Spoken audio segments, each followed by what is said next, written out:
This week on the Shameless Podcast.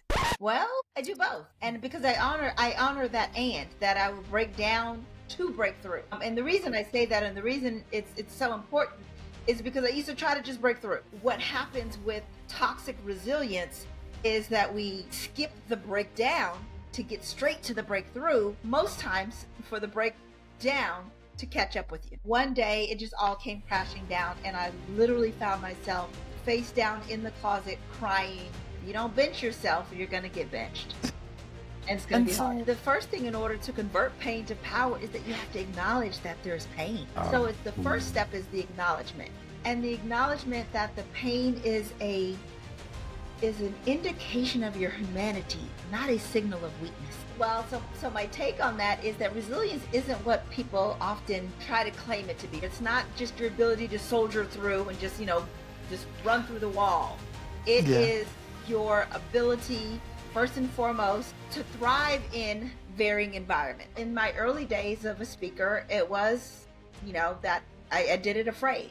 When I started my consultancy, I did it afraid. And so there's so much that we can learn about ourselves when we find the courage just to take the step, even on wobbly knees, even though we're scared, we don't want to jump. Intersects are not stop signs. In fact, sometimes intersects can be turning points, can be pivots within your life. Welcome, Shameless family. My name is Dzikamai Gangaidzo, and I'm the host of the Shameless Podcast.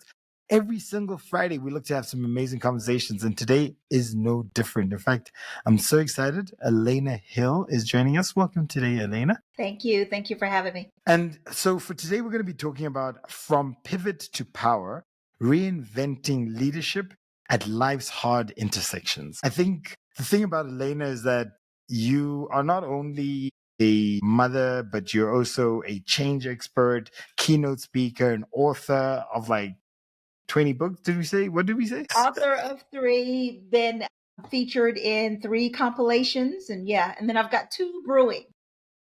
You got 2 brewing? And, yes. And maybe just a question, those books, what are they about? What do you focus about when you do write? Or you talk about fantasy? Or is it actual?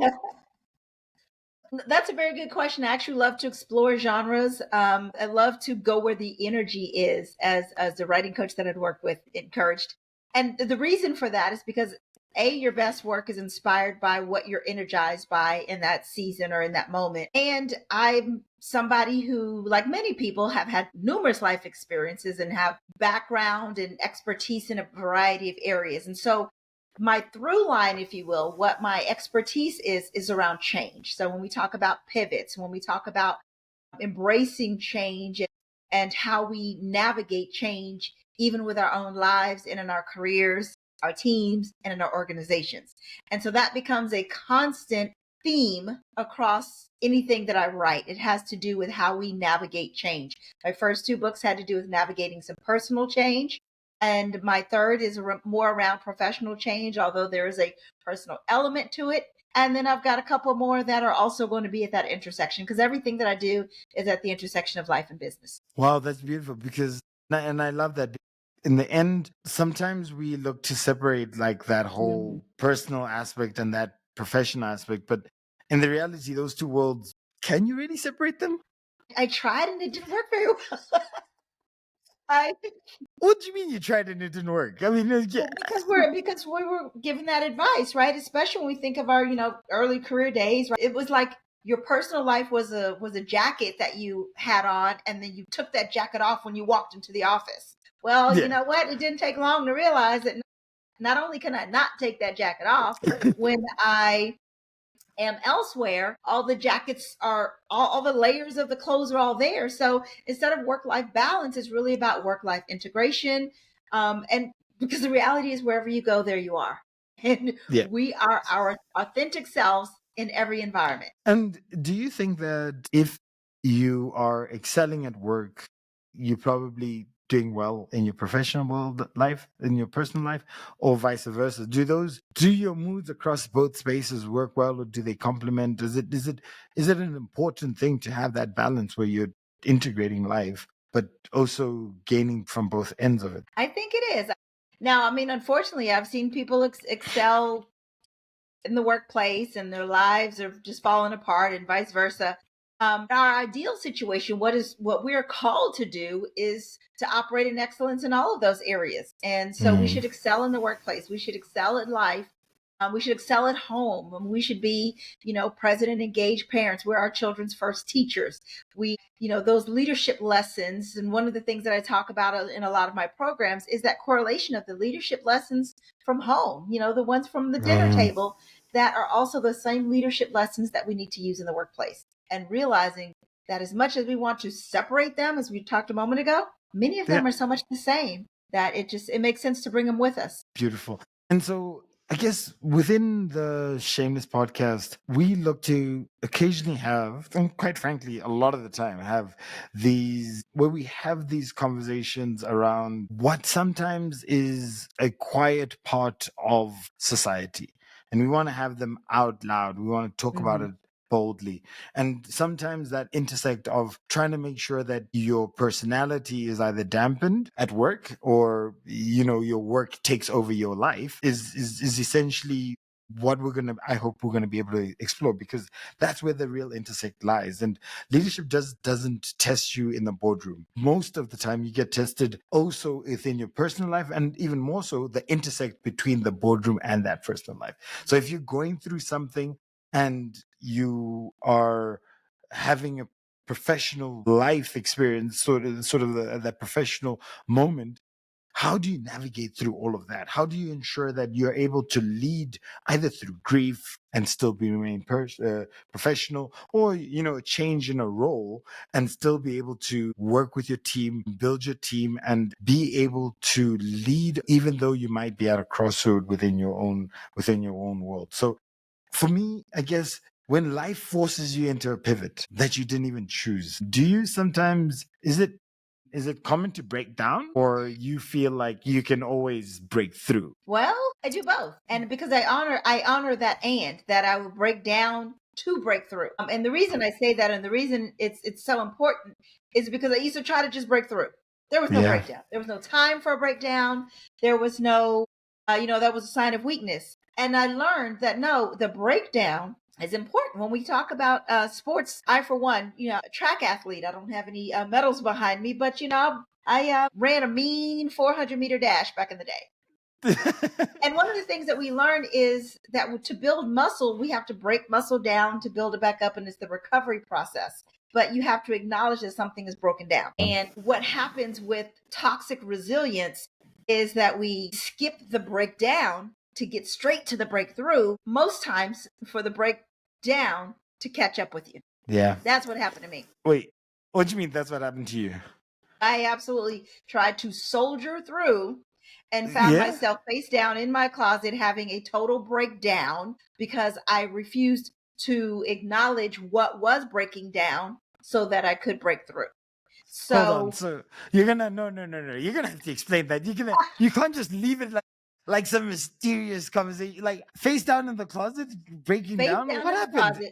You're gonna have to give me better context in that. Like, so in this moment, if it was a movie, it would go 2 days before. Okay. And then play. Imagine a world. So we'll do the movie trailer. Okay. But so because they certainly don't want to, while I can laugh at it now, it's something, it's a moment that I can actually reflect on with joy and gratitude for having broken through. Right. But at the time, it was a very, very difficult time. I'd suffered a series of losses, had some, back-to-back grief, and very difficult life transitions. And I was trying to just push through, just trying to have breakthrough after breakthrough after breakthrough. And one day it just all came crashing down. And I literally found myself face down in the closet crying. And I could not stop crying. I cried inconsolably for hours, writhing around in pain. I actually write about this in my memoir, Love is a Catalyst, the pain behind the purpose. And I was inspired to write about that when I had arrived at, and it's not, it's a journey, but when I'd gotten to the point of breakthrough to be able to reflect on the breakdown that I was refusing to have. And I thought that as long as I refused to have it, it wouldn't happen. Kind of like, have you ever had a tickle in your throat and you go, I refuse to be sick. And then it doesn't, it did. Yeah, it doesn't work that way. And so I tried to, I'm not, I'm well. And the reality is, from a mental health standpoint, I was not well. I was overwhelmed. I was pushing through severe burnout. I was blending a family of 6, so 4 boys, while working full time, while navigating being a caregiver in different capacities for different family members. It just was too much, right? Way too much. And I was refusing to sit down, which led to the breakdown, which then ultimately led to the breakthrough. But the refusal to have the breakthrough the refusal to have the breakdown made the breakthrough even harder. So that's what I've learned. And that's what I love sharing with people, that if you don't bench yourself, you're going to get benched. And it's going to be hard. And so then would you say that was sort of a pivotal intersect within your own life? How would you say that then has helped you in sort of the leadership space, in your leadership journey, how you lead, that moment in particular? How did that help you in the way that you lead? So first, to answer your question, yes. So I'm going to answer the yes, no. It absolutely impacted my leadership, in that I became committed to modeling balance better, and also looking for the signs for those who don't have the words and who haven't given themselves permission to find that balance, or really that integration that we were talking about, of realizing that, while I was, managing programs or, doing anything, I was still mom. While I was mom, I was, so as much as we clock in and out of these events in our lives, they really continue with us. And in my case, what also happened, and this is what I really am passionate about helping clients with, is that I had, again, that tickle in the throat. I kept denying, no. And so I was piling so many things up in my closet. I refer to it as my emotional closet. And that closet just came off the hinges, and I couldn't stuff any more in there. I could not step over anything else. It was to the hinges, which is why I always felt it was so ironic that of all places for me to be face down, it was in the closet. And it was there that I had to deal with those things that I was trying to ignore that were in the closet. Some of it was some childhood trauma, some of it was some adult trauma, just some things that I hadn't dealt with, some intense difficulties in the workplace. I mentioned that I'm a 5'3" woman that started in the oil field. Yeah, they were not nice to me. And many of us don't necessarily go to work looking for nice, but we certainly expect human decency and humanity. And in the absence of that, these things pile on. And so then, I guess then the question that I have for you is about from pain to power. And when pain shows up, sometimes people get buried, and sometimes they use that sort of pain to feel that impact to drive and motivate them. Would you say that as you were going through that process, you then found ways of being able to convert that pain into that power? And maybe you could elaborate a little bit on that. Well, I mean, the first thing in order to convert pain to power is that you have to acknowledge that there's pain.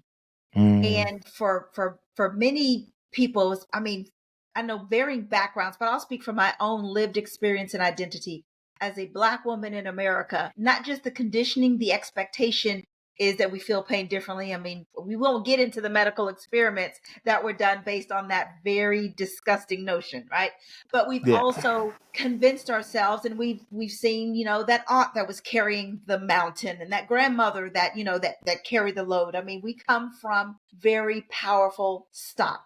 And it's that soldiering through, we can do anything. This, like I said, this overwhelmingly toxic resilience that it mutes our language. So we certainly won't speak that there's pain. And in the absence of speaking that there's pain, of course, there's no one to help because they don't hear that you're in pain. And then you convince yourself that you're not in pain because That's what was modeled for you as well. And so as long as you don't address that tickle in your throat that we talked about, or that, I'll go back to my track days, as long as you ignore that pain in your hamstring and try to keep running, you won't acknowledge that there's pain to be used as power. As power. So the first step is the acknowledgement. And the acknowledgement that the pain is an indication of your humanity, not a signal of weakness. And that becomes the challenge for many women in particular. We know that that overwhelmingly women bear more of the burden for caregiving. And we saw during the pandemic, for example, the staggering numbers of women leaving the workforce because of that double duty. Yeah. And it really put a magnifying glass on a societal challenge that had been there. That was not new, but to see it, collectively like that. And, the data that came out was overwhelmingly that women not only do they not feel supported, they don't give themselves permission to seek support. Yeah. And so it's that absence of calling power what it is. Part of my own journey has been learning more and achieving my certification in emotional intelligence, because that is the answer to so many of these questions, the solution to so many of these challenges. The solution to a lot of these things is emotional intelligence. That's what you just said, right? And Absolutely. I really want to understand that, because firstly, you can start by maybe elaborating what is emotional intelligence. And then beyond that is, why do you feel like that is the secret? Why do you feel like that is the key that would unlock a lot more of an individual to be sort of a more full version of themselves, or to be able to lead better? Certainly. So emotional intelligence, first and foremost, is the understanding of one's emotions, how they manifest, how to manage them for yourself and for others. So as a leader, that self-leadership of being able to identify and understand and manage your own emotions, and then also to be able to do that for those that you lead. Less about managing others' emotions, and that is a really important emotional intelligence principle to understand. You can't manage someone else's emotions. People do try to extend that. The management is on ourselves. Yeah.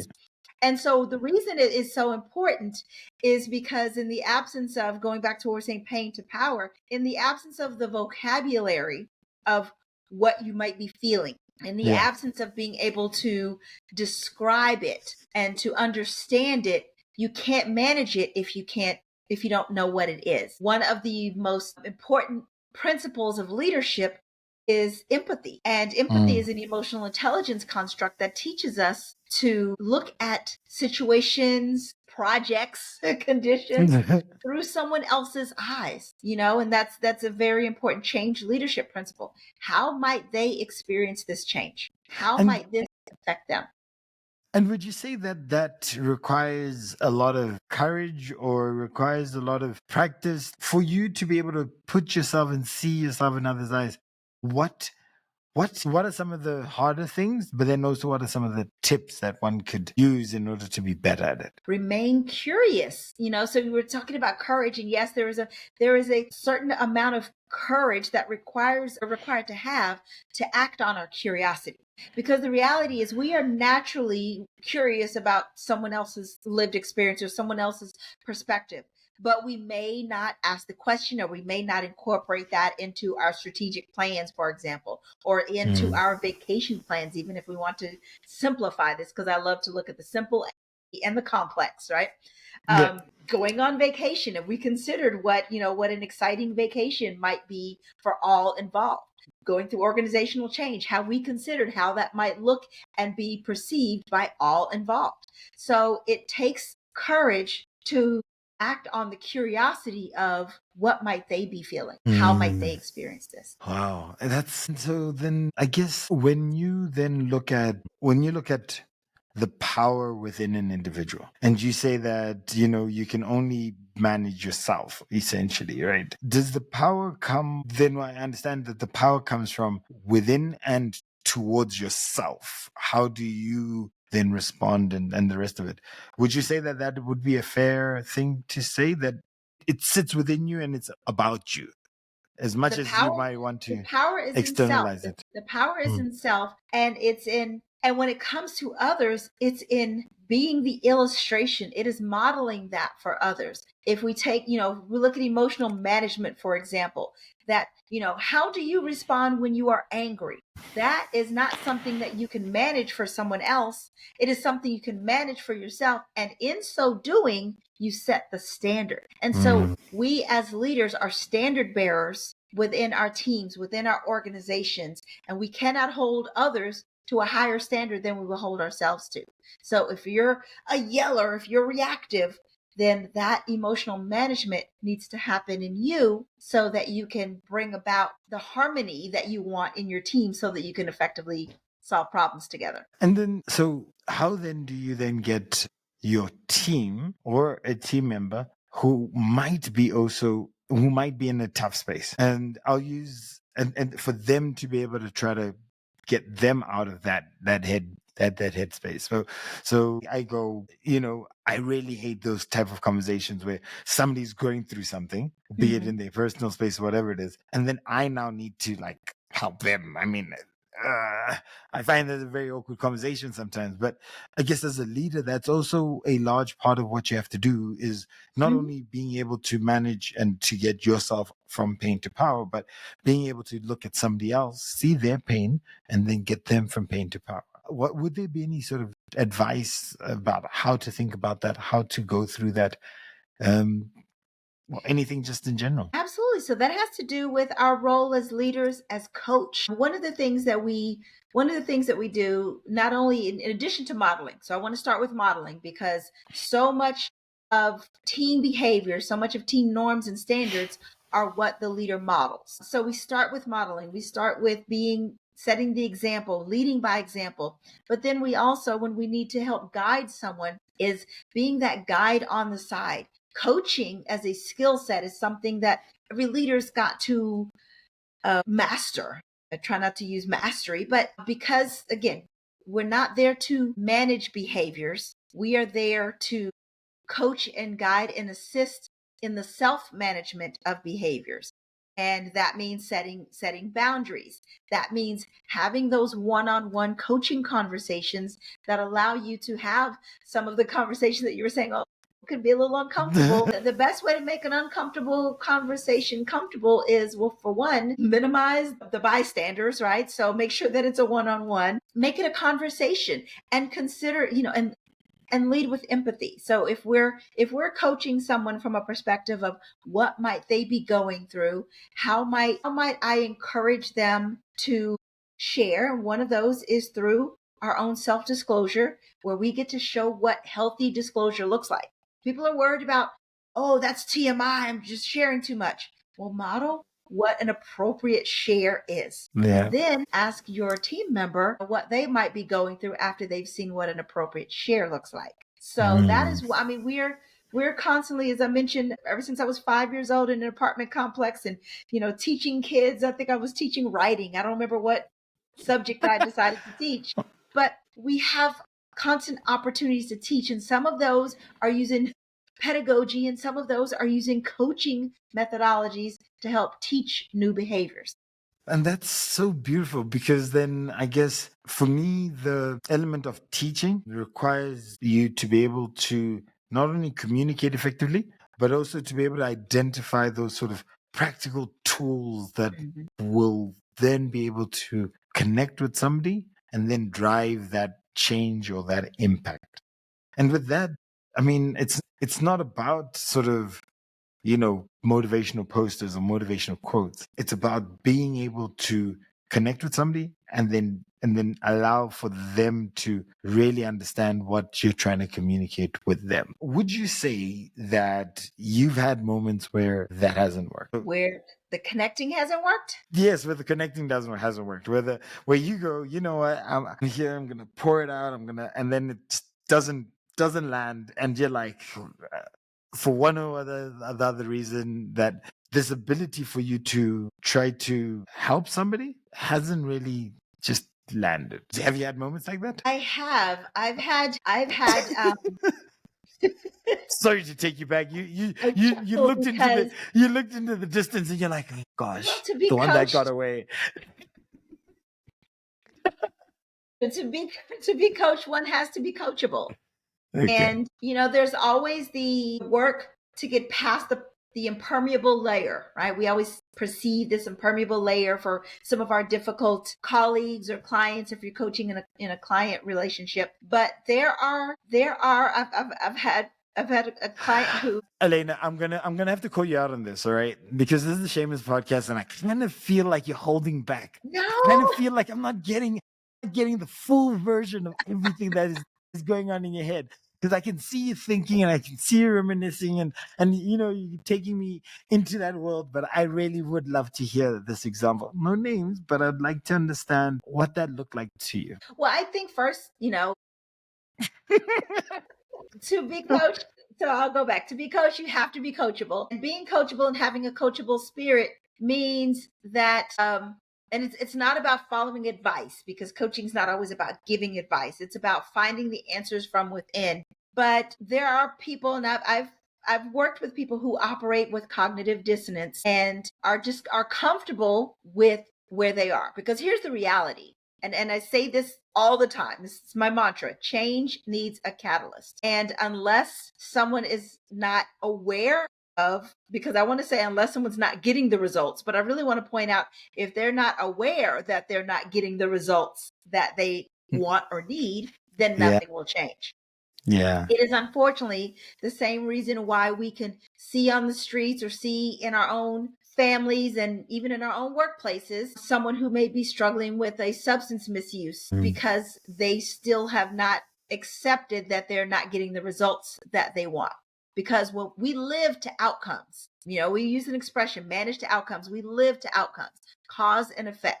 If I eat this, I'll feel full. If I eat this, I might feel sick. So I won't eat what will make me sick. Yeah. But we have to acknowledge that eating something would make us sick. And so, yes, I have had a client or two that wouldn't acknowledge that eating something would make them sick. And that's difficult. That is because difficult. no matter and you're matter sitting what there you going, do. please don't eat that. Don't eat that. But we talked about that. We're supposed to not eat. Don't. Oh God. Last time we talked, and Well, but yeah. I guess that's the thing, right? In some instances, and I think there are two sides to that. The first side is, as much as one might be wanting to help, impact, and work with people, sometimes not every battle is one that you can win. But also for people who, everybody's carries a lot of bias, or carries a level of biases to the way that they view life. And then that touches to that whole level of curiosity, right? You need to be able to be curious and to be open to people's opinions, to be people's inputs, for you also not to be that donkey at the water and not drinking, It's a horse, but at this point you're a donkey. We'll go with donkey like that. You're a donkey at this point. But I guess that's the thing. It works on both ends. Now, my question then to you is resilience, because surely there's an element around all of this that we've talked about that carries and means that you have to have a really strong level of resilience, or large level of resilience. What's your take around that? Well, so my take on that is that resilience isn't what people often try to claim it to be. Resilience isn't what I was describing earlier. It's not just your ability to soldier through and just run through the wall.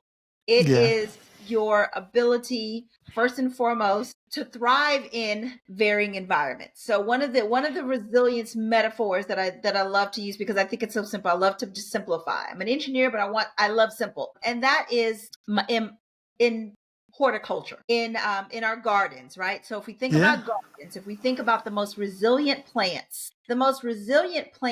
aren't the ones that would never die. They're not the ones that would never drop leaves or never drop petals or never wilt. They are the ones that, even in a brutal Houston, Texas summer, will make it through that summer and oftentimes still have lots of petals during the summer, but they've made it through the summer so that in the fall or some of the other months, they are bloom with such majesty. So it is acknowledging that resilience isn't that is in full bloom and is just in the worst conditions, because what that begins to tell people is that when they are when they are feeling all the feels, which we need to do, that when they're having those difficult days, months, weeks, that them feeling and acknowledging that difficulty makes them less resilient. When it doesn't, it's feeling that makes them resilient. It's creating the space and giving yourself the grace to feel that, so that when the season changes,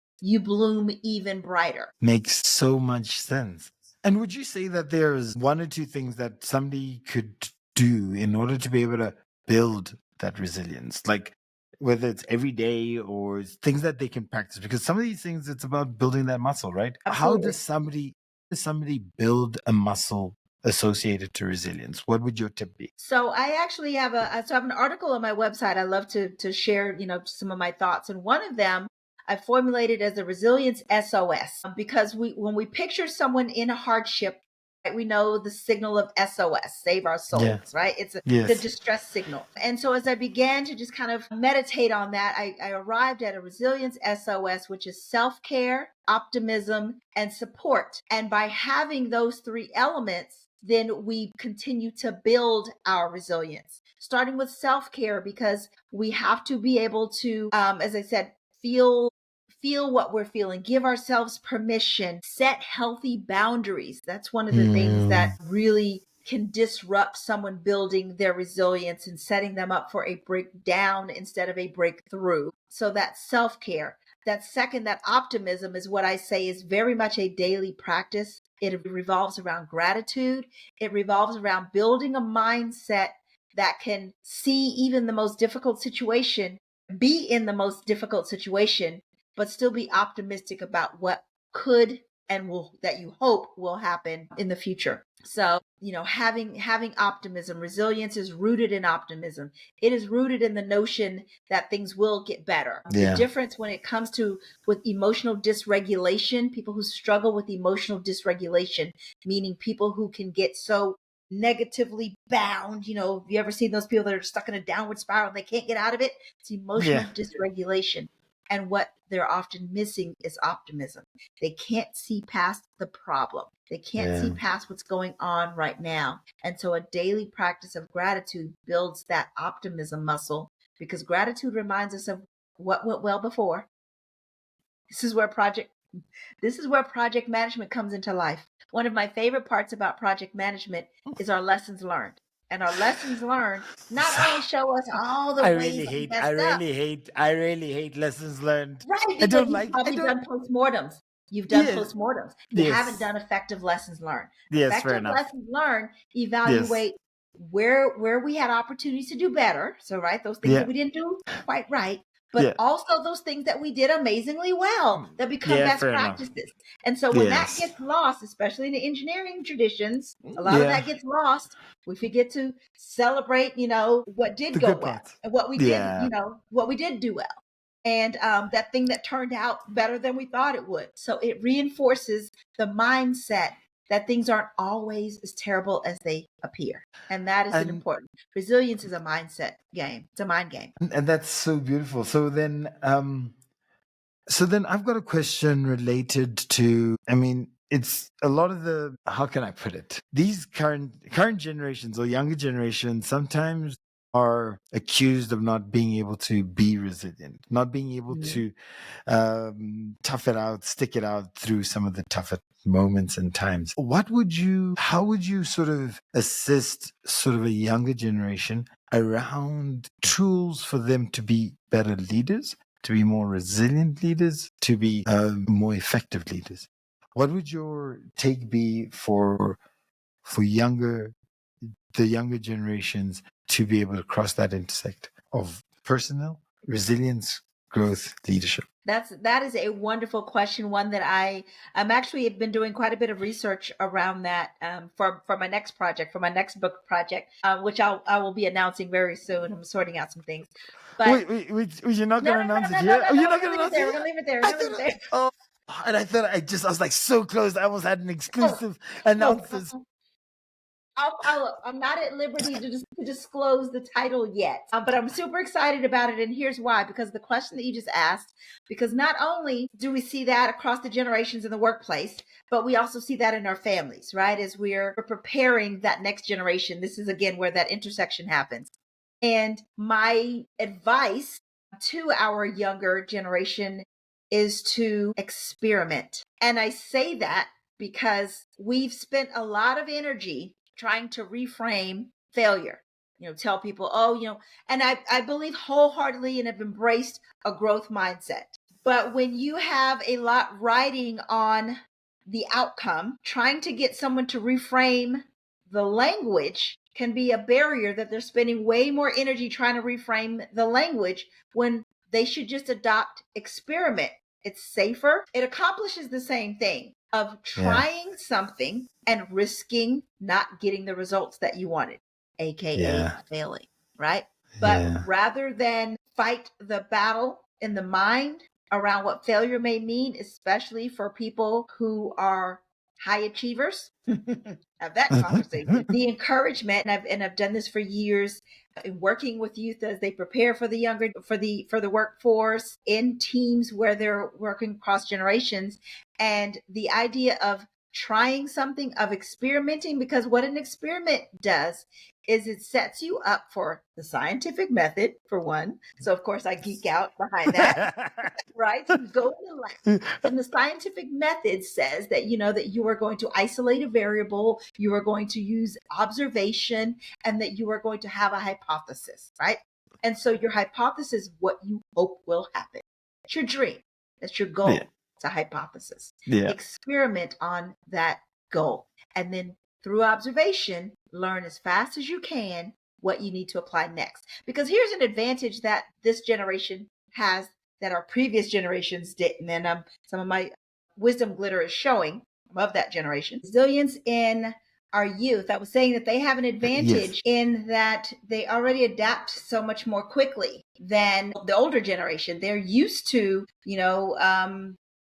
picking up something new. They move to new social media platforms. They move to, they pick up new music. So they're more malleable when it comes to what their ideas are going to be. So when it comes to resilience and the mindset and the muscle around resilience, the encouragement is for them to experiment, to do it afraid.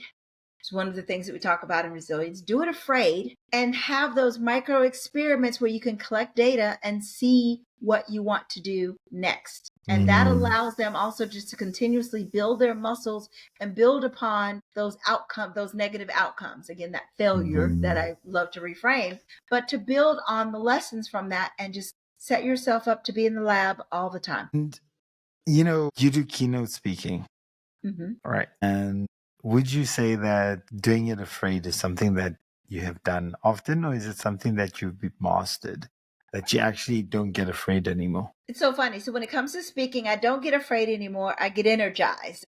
This question comes up sometimes. I get energized and it's exciting. And so I bless my audience with that energy. But, in my early days of a speaker, it was, that I did it afraid.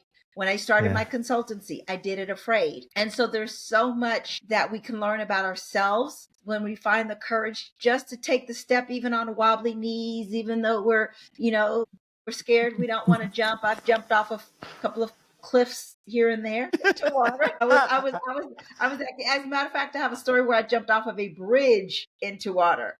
I drove past it one day. It was in the greater Seattle area. And when I drove past it, I was like, jumped off of that. Yeah. So I'm not encouraging that. That was a little reckless. Well, yeah, I understand. And at the end of the day, I guess it's that ability to not necessarily let fear hold you back in everything that you do, but also being sensible in some of the things that you do. Yes. No jumping off bridges. And it's funny because the engineer in me would want to evaluate, that whole situation first, which is one of the favorite tools that I love to use as I'm helping people navigate change is, a SWOT analysis, a tool that helps you to walk around what you wanted to do, to think about it from different angles, but not to overthink it.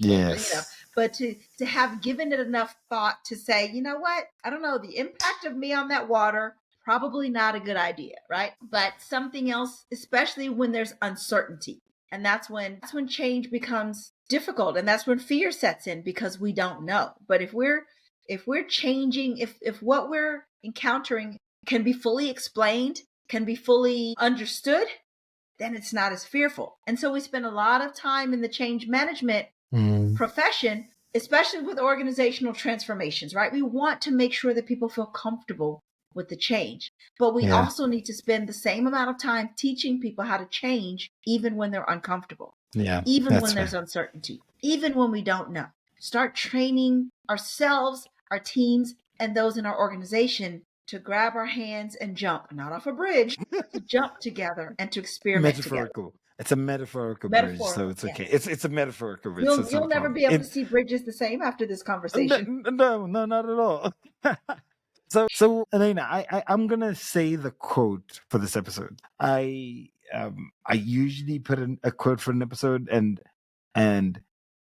today the quote is: in any given moment, we have two options: to step forward into growth or to step back into safety. And why this quote for me sort of really resonates is that when we talk about embracing and navigating change, whether that's in your personal life or whether that's in your professional life, whether that is the idea of integrating your work life into all components. And like you said, you can't take off the jacket of the personality when you walk into that office and think that that is a real thing. But at the end of it all is that a lot of the time in order to be able to step forward, in order to be able to be comfortable with integrating life and that personal life, we need to be able to step forward into growth.